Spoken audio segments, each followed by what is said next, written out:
Kawem Civilisation is the first civilization of Igros, giving rise to agriculture and permanent settlements, having built the first cities in the world. The Kawem people discovered the cultivation and milling of grain, using fertile lands to sow and harvest it in mass, using it to make flatbread and beer. They domesticated the cow to obtain milk and leather. They built huts and houses for people to live in, and other buildings dedicated to certain roles in their society. And the first hierarchical systems were formed in their cities. In the city of Taruhakat, there would be a central henge dedicated to their god of grain. Surrounding this henge, there would have been farmland for grain, areas for raising cattle, buildings for brewing beer and cooking flatbread, and one huge building for storing grain and flour, using mud bricks and ash mortar. The people of this city also built passage tombs to bury elite members. While plows and carts were invented by another civilization, there was extensive use of both of them, initially being pulled by humans before utilizing the strength of bovine animals to make it easier on farmers. Leather clothing also became increasingly popular, pushing for more breeding of cows. Let's talk about the social hierarchy established in the city of Taruhakat. Going from the bottom up, you would have farmers and raw material gatherers who provided the city with grain, milk, meat, fish, stone, grasses, leaves, wood, etc.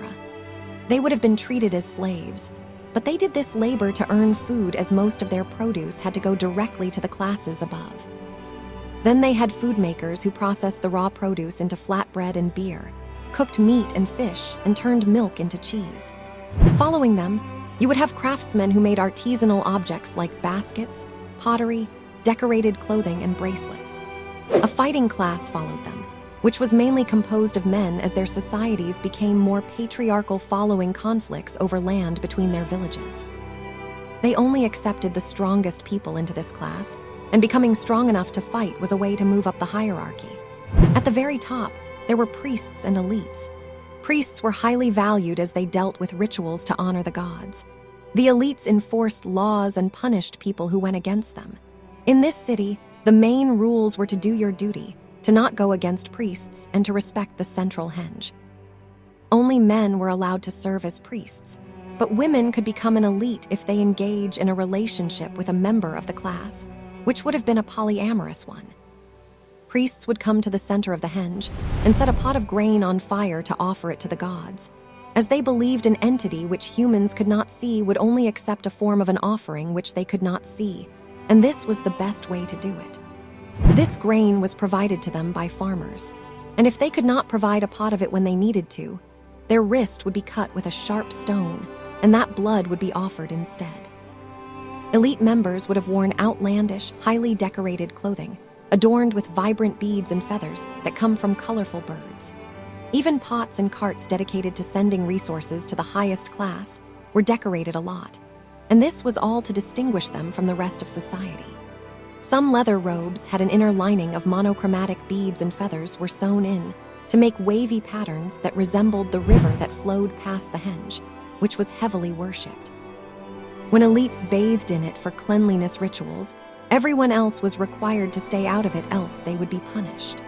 There were certain areas that were not allowed to be touched at all by people who weren't of the highest class, and elites only used it to obtain pots of water for rituals.